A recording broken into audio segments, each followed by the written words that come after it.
La prophétie, miracle étonnant. Pierre d'Espagne. Préface. Rien n'est plus réel, rien n'est plus lumineux, rien n'est plus miraculeux que la parole prophétique. Voilà ce que l'auteur de ces lignes veut affirmer, tout en avouant sa connaissance bien limitée dans ce domaine si vaste et si merveilleux à la fois. Plusieurs raisons l'ont cependant poussé à livrer ces pages au public. Peu de littérature de langue française traite précisément la prophétie, de telle sorte que ce sujet est connu assez superficiellement. De plus, bien des croyants ont tendance à spiritualiser entre guillemets les prophéties non accomplies, tandis qu'ils acceptent le sens littéral pour celles déjà réalisées, d'où souvent naît la confusion. Une des principales ruses de notre adversaire, le diable, est de nous faire croire que les prophéties concernant les temps de la fin ne sont pas prêtes de s'accomplir. Elles sont pour des temps encore éloignés, dit-on. Cependant, Dieu déclare qu'il ne tarde pas dans l'accomplissement de la promesse, et qu'il n'y aura plus de délai dans la réalisation de ses paroles. La rapidité des événements qui s'accumulent en ces jours devrait nous inciter plus que jamais à annoncer tout le conseil de Dieu, entre guillemets, et cela implique la connaissance de la prophétie qui en est une partie importante, ne pouvant que nous encourager à veiller dans l'attente imminente de l'avènement de Christ. Enfin, la contemplation des voies de Dieu à travers les âges ne peut que susciter d'une part un sentiment d'humilité en regard de notre tiédeur, mais d'autre part un sentiment d'admiration envers ce Dieu qui nous a tant aimés, qui nous aime encore et qui nous aimera toujours. Aussi, avec l'apôtre Paul, nous voulons nous prosterner et adorer ce Dieu si grand qui a daigné penser à nous en déclarant « Ô profondeur de la richesse, de la sagesse et de la science de Dieu, que ses jugements sont insondables et ses voies incompréhensibles, car qui a connu la pensée du Seigneur ou qui a été son conseiller? C'est de lui, par lui et pour lui que sont toutes choses. À lui la gloire dans tous les siècles. Amen. » Romains 11, versets 33 à 36. Alors, de manière assez exceptionnelle et inattendue, nous lisons aussi, en plus de la préface, la conclusion de cet ouvrage qui me semble importante. L'accomplissement de la prophétie, jusque dans ses moindres détails, nous oblige à admettre que l'inspiration est une inspiration verbale des mots et non pas des idées, car les prophètes n'étaient pas des interprètes de la pensée de Dieu, ils en étaient les porte-paroles. Voilà pourquoi la révélation, qui est l'acte par lequel Dieu fait connaître à l'homme ses desseins, n'a pu se faire que par le moyen du langage humain. Apportant le message de Dieu, la prophétie doit ainsi agir sur la volonté, pénétrer le cœur et travailler la conscience de l'être humain régénéré par le Saint-Esprit, de sorte qu'il découvre Christ dans l'écriture et l'expérience quotidienne. La prophétie est donc indispensable aux croyants pour qu'ils entrent dans la connaissance des plans divins et deviennent capables de poursuivre l'accomplissement de ceux-ci. Ainsi, par l'étude de la prophétie, notre confiance se fortifie d'autant plus que l'autorité de la Bible est celle du Saint-Esprit. Comme nous venons de le voir dans cet ouvrage bien incomplet, c'est toujours dans le domaine prophétique que la Bible est remarquable. La prophétie est bien un des plus grands miracles de Dieu, qui ne laisse pas d'étonner les hommes depuis des milliers d'années. Le passé, le présent et l'avenir étant connus de tout temps par Dieu, la prophétie donne vraiment une connaissance exacte des événements les plus imprévisibles. Elle est ainsi la preuve de l'origine divine des saintes écritures pouvant subir, sans crainte, l'examen de l'œil le plus critique.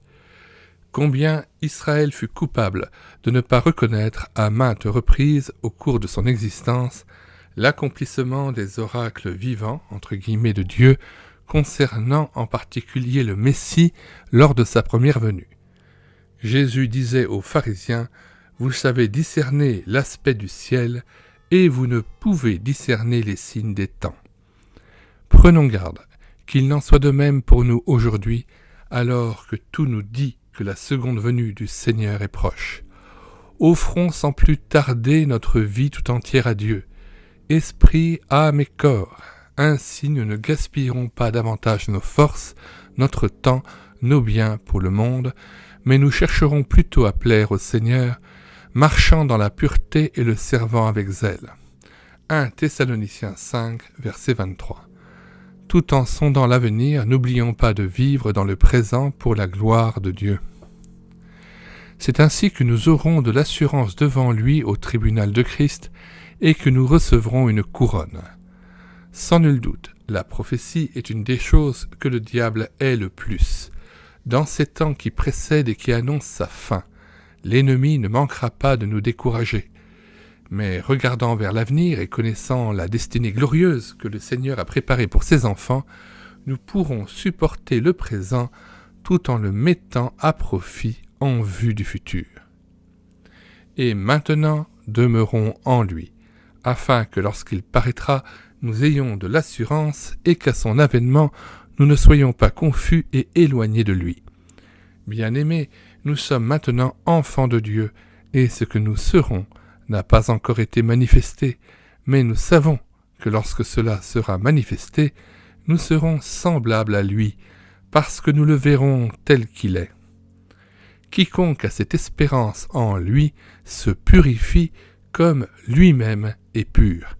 1 Jean 2, verset 28 et chapitre 3, verset 2 à 3.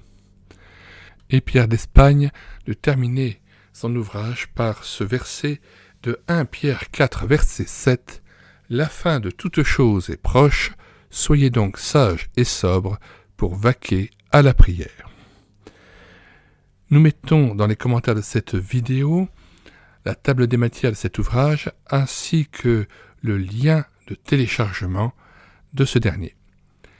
Le téléchargement se fera à partir du site internet médiathèquechrétienne.fr, site que nous avons bâti en synergie avec cette chaîne YouTube Elle écoutait sa parole, afin d'assurer la réédition numérique gratuite des ouvrages chrétiens épuisés et non réédités, comme l'était cet ouvrage, La prophétie miracle étonnant de Pierre d'Espagne.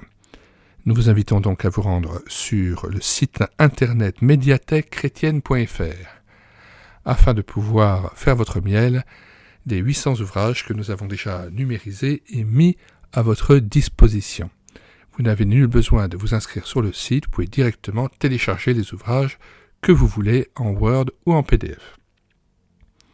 Si vous voulez connaître les nouveaux ouvrages que nous numérisons et présentons sur cette chaîne YouTube Elle écoutait sa parole, les cantiques que nous mettons tous les jours, quasiment, en parole pour nourrir votre louange individuelle ou en assemblée, les BD chrétiennes que nous lisons avec caméra de vidéo, caméra de document, et les audiobooks que nous prenons en charge, abonnez-vous à cette chaîne YouTube Elle écoutait sa parole, faites-la connaître autour de vous, ainsi que le site internet médiathèquechrétienne.fr.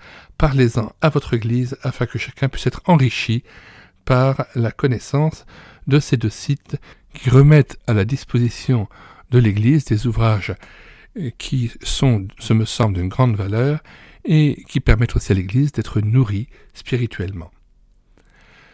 Bien que le Seigneur nous donne de pouvoir discerner les temps que nous vivons et d'être vigilants et de nous préparer à son retour, qu'il éveille notre cœur, nos esprits, et que, comme dans la parabole des vierges sages, nous apprenions à remplir cette réserve d'huile qui nous permettra d'avoir notre lampe allumée lorsqu'il reviendra pour nous chercher. Nous vous disons au revoir et à bientôt.